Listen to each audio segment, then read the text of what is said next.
Bonjour à tous, mon nom est François Letarte. Bienvenue sur ma chaîne JDR D30, une chaîne consacrée aux jeux de rôle sur table avec une vie drôliste dans laquelle je vais répondre à une question. Bon, le nom de la personne m'échappe, de toute façon, vous allez le voir écrit en bas, et sa question que j'ai reproduite dans la description. Son cas, un cas intéressant qui a été exposé dans la page Facebook Jeux de rôle avec les enfants, soit dit en passant, une page que j'administre. C'est un sujet qui m'intéresse, puis tu sais, des fois, arrivent des sujets intéressants même parmi les membres. Écoute, un cas de figure dans lequel le Père Noël est impliqué. Donc, monsieur fait un jeu de rôle de Noël. Puis à un moment donné, il y a un des enfants qui dit « Ouais, mais le Père Noël, il n'existe pas. » OK, il n'existe pas. OK. Puis là, dans le fond, là, l'animateur dit « Ouais, mais dans le jeu, il existe, dans la vraie vie. » Tu sais, il y a comme un flou qui s'installe un peu autour de la table, un froid. Et de ce que je comprends, là. Puis après ça, il y a un enfant. La conclusion, puis vous irez le lire, là, de ce que je lis, c'est qu'un des enfants n'était pas prêt à entendre cette triste vérité. Fait que je sais pas si l'enfant s'est mis à pleurer, tout ça, là, mais reste que bon, ça a l'air d'être un cas assez spécial parce que lui-même, celui qui a écrit le message, a dit, ça y enlève le goût de faire du jeu de rôle de Noël. Là, en tout cas, du moins, ça l'a comme démotivé, cette situation-là. Je comprends très bien, c'est toujours plate quand il y a de quoi de négatif qui arrive autour d'une table de jeu de rôle, peu importe d'où ce que ça vient, n'importe quel type de conflit ou de malentendu peut comme troubler la fête, si on peut appeler ça de même. Que faire? Écoute, je vais répondre. Je pense pas avoir de solution miracle, parce que j'avoue que c'est assez délicat, l'histoire du Père Noël, puis de toutes ces créatures mythiques qu'on rentre dans la tête de nos enfants, puis qui dure un temps. Moi, ça m'est pas arrivé, cette situation-là. Parce que oui, j'en fais du jeu de rôle de Noël. Ça m'est pas arrivé, la situation où quelqu'un sort le chat du sac.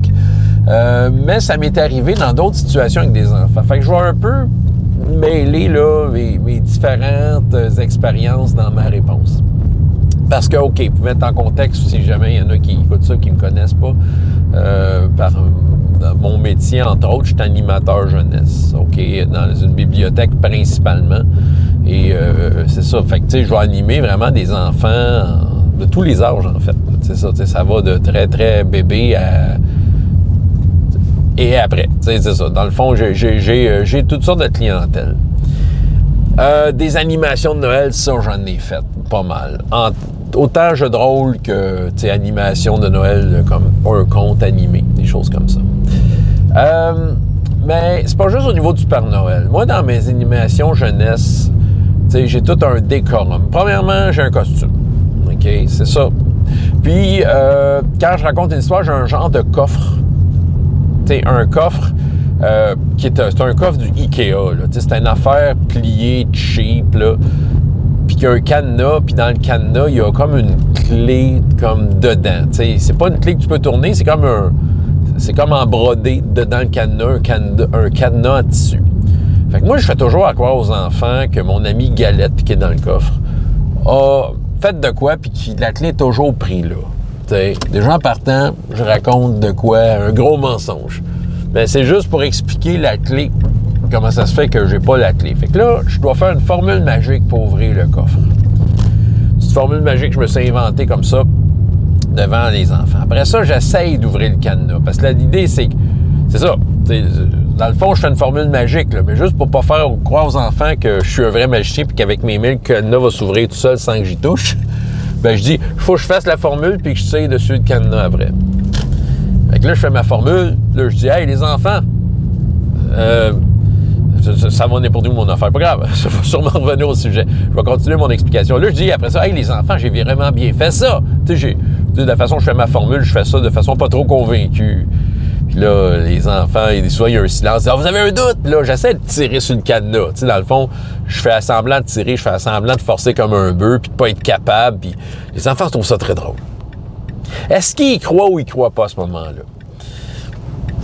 Il y a probablement un paquet qui ont un doute, un paquet qui y croient pas du tout. Ils me trouvent un peu cave, même quand ils ont à 4 ans, ils me trouvent déjà cave de faire ça, tu sais, mais peu importe, ça fait partie du show. Pour ça, j'ai dit aux enfants, je sais, ça prendrait plus de magie. On va tous le faire ensemble. Fait que là, je refais la formule magique en faisant faire les gestes que j'exécute. Et après ça, je dis, hey, là, on a bien fait ça. Puis là, je réessaie de tirer dessus. Puis là, tu sais, j'essaie une fois. Ah, je suis pas capable de l'ouvrir. Non, il me semble qu'on l'a bien fait. Je réessaie. Puis là, j'essaie fort dessus. Puis là, hop, ça s'enlève. Puis là, le velcro se détache. Wow, on est super bon, on s'applaudit, tu sais. Est-ce que les enfants ont cru qu'ils ont fait de la magie? Probablement pas, mais ils ont eu un bon spectacle. Tu sais, j'ai l'impression qu'ils sont déjà divertis. Je les ai déjà amenés quelque part avec cette présentation-là. Tu sais, j'ai un costume. Déjà en partant, je suis comme un monsieur qui, dans leur vraie vie à eux, s'habille d'une façon qui est pas normale.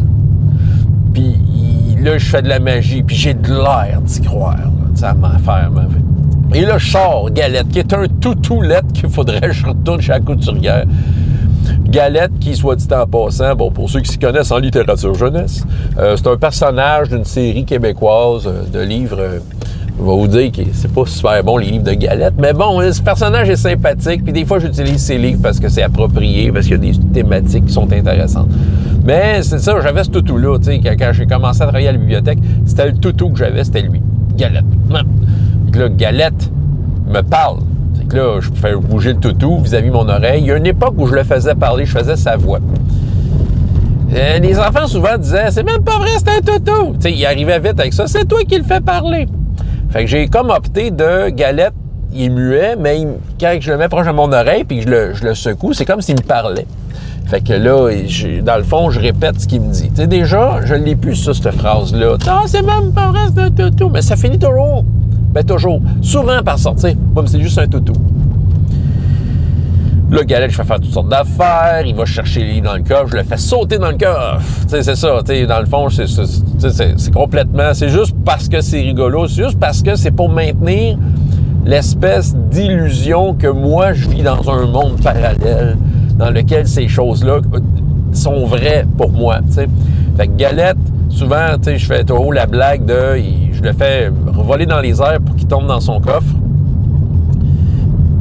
Puis il va chercher les livres. Dans le fond, c'est qu'avec Galette, je vais chercher le livre en tenant Galette, comme si c'était lui qui allait le chercher. Mais tu sais, c'est drôle le ça. Puis les enfants aiment ça. Ils trouvent ça drôle de voir Galette voler dans le coffre. La première fois, c'est ça.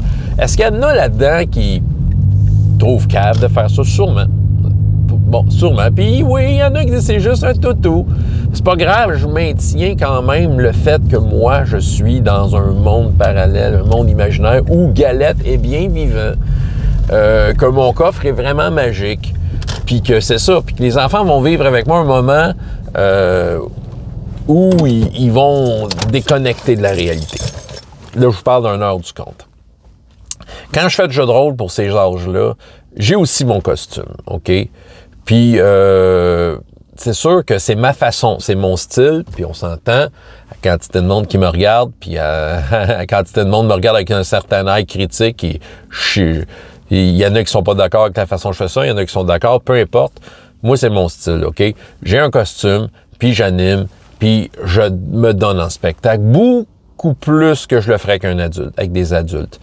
Parce que les adultes peuvent se créer leur propre spectacle dans le jeu de rôle. Quand ils ont compris comment ça marche, c'est ça. Là, je deviens plus un arbitre. Tandis que quand je suis dans la jeunesse, je suis plus un animateur. Fait que, tu sais, je raconte l'histoire comme si j'étais moi-même dedans, en me mettant à fond dedans. Peu importe l'histoire, moi, ce que là-dedans, c'est vrai, les dangers s'en viennent, puis c'est ça. Des fois, il y a des enfants qui réagissent pas. Tu sais, que vas-tu faire, là? Le plancher va s'écrouler. Puis, tu sais, des fois, les enfants me regardent. Ouais, mais tu sais, ton personnage, c'est ça.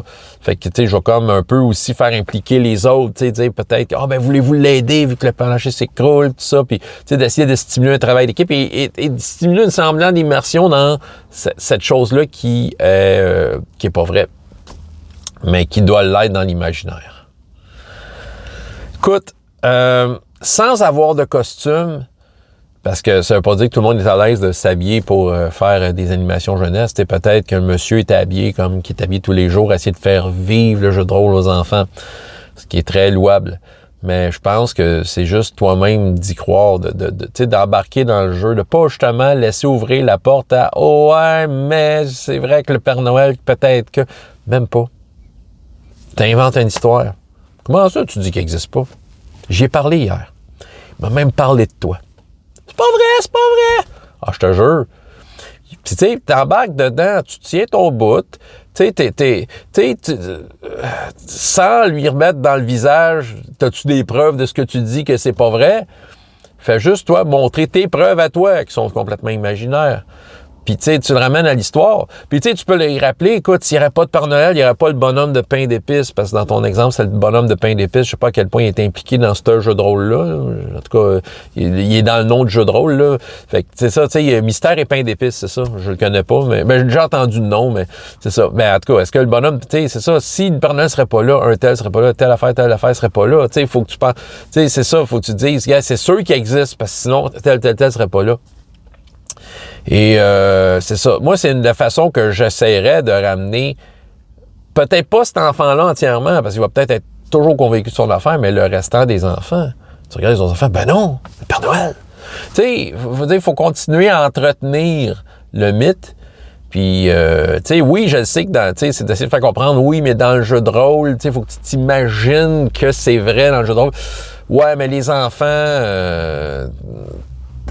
comment je pourrais dire, il faut que tu t'adresses à eux quand tu fais le jeu de rôle. Tu sais, le côté « je suis un personnage ailleurs », tu sais, c'est flou cette affaire-là. Là, tu sais, à mon expérience, c'est très, très flou. Tu sais, les enfants sont très moment présent, puis c'est eux dans le moment présent. C'est pas leur personnage, c'est eux dans le moment présent. Fait que moi, je pense qu'il faut juste entretenir la flamme. Faut juste que tu y crois. Tu crois à ce que tu es en train de leur présenter. Tu sais, si toi-même tu as un doute, tu sais, si moi, je dirais, ouais, je sais, c'est juste un toutou, schlack, ça y est, je viens de casser le mythe de Galette, puis, tu sais, Galette, il va perdre son intérêt jusqu'à la fin. Fait que là, je vais comme perdre un peu le momentum avec mon toutou, tu sais, ma peluche, tu sais. Je dis un toutou, mais mettons, vous êtes en Europe, c'est une peluche. Fait que c'est ça, tu sais, je vais perdre un peu le momentum avec mon personnage. Puis, tu sais, si j'enlèverais mon chapeau, mon manteau, c'est sûr que là, parce que j'ai ces attributs-là, ben soudainement, je redeviens François, je redeviens moins intéressant, je redeviens la réalité, puis peut-être les enfants qui auraient eu envie d'avoir cet autre François-là qui est plus fantaisiste, ben je vais les décevoir, ça va être moins intéressant. Je dis pas que je pourrais pas rétraper la situation, mais c'est ça. Puis même, j'ai comme un code, j'ai comme une éthique de travail par rapport à ça, que je me suis toujours établi. Si, mettons, je suis en costume devant un groupe d'enfants, puis mon animation est finie, mon costume, je le garde tant qu'il y a un enfant qui peut potentiellement me voir. OK?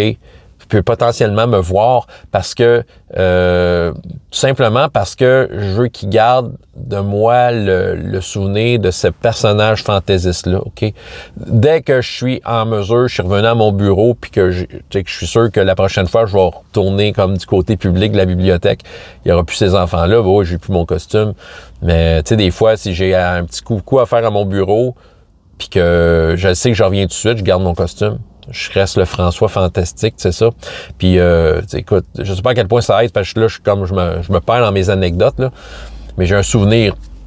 Je vais finir avec ça. J'ai un souvenir quand j'étais petit. Mon père il faisait le club optimiste, qui était un club social pour faire des activités dans le village.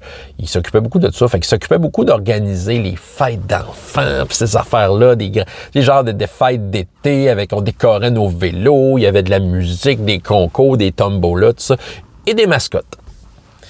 Puis je me souviens que mon père avait fait venir des gens faire des mascottes, des personnages, puis ça. Puis moi, écoute, la mascotte, moi, j'étais content, j'étais tout petit. Oh, puis tu sais, je donnais des câlins à mascotte, photos, puis tout. Puis là, il y avait, c'est ça, puis dans le fond, sauf que je voyais aussi l'arrière-scène, je suivais mon père, tu sais. J'étais petit, puis à un moment donné, en arrière-scène, ben j'ai vu le monsieur laid qui était dans la mascotte, qui était backstage, puis qui fumait un gros cigare, puis « Ah, il fait chaud aujourd'hui! » OK, j'ai eu un dur retour à la réalité. Est-ce que, tu sais, ça m'a comme un peu... Tu sais, soudainement, j'ai eu ma claque d'en face de « OK, c'est ça une mascotte. » Tu sais, tôt ou tard, les enfants finissent par plus croire au Père Noël. Mais tu sais, je dirais, dans un moment comme ça, de jeu de rôle, tu as envie de créer une immersion, tu y crois. Je pense que c'est juste ça. Je pense que c'est ça le truc. Faut que toi, tu y crois. Même si l'enfant t'ostine puis il croit pas, Mais non, tu as des preuves. Tu sais, c'est du jeu de rôle, invente quoi? Mais non, j'ai parlé au Père Noël, il m'a parlé de toi, puis non, puis t'es arrivé telle affaire. Tu racontes une histoire de ta jeunesse, tu sais, le Père Noël t'est passé, puis même pas vrai. Puis je dis, regarde, attends un peu. Le but, c'est d'essayer de maintenir. Je dis pas que ça va marcher, je dis pas que l'enfant ne brisera pas l'autre enfant qui voulait pas l'entendre, mais bon, toi, en tant qu'adulte, en tant que représentant, s'agit juste que tu y crois. Tu y crois. Tu sais, le temps que ça dure, tu y crois. Le Père Noël existe. Puis t'as plein de preuves. Voilà. François Letard, JDR de 30, et jusqu'à la prochaine fois. Ayez autant de plaisir dans la vie que dans les jeux. Au revoir.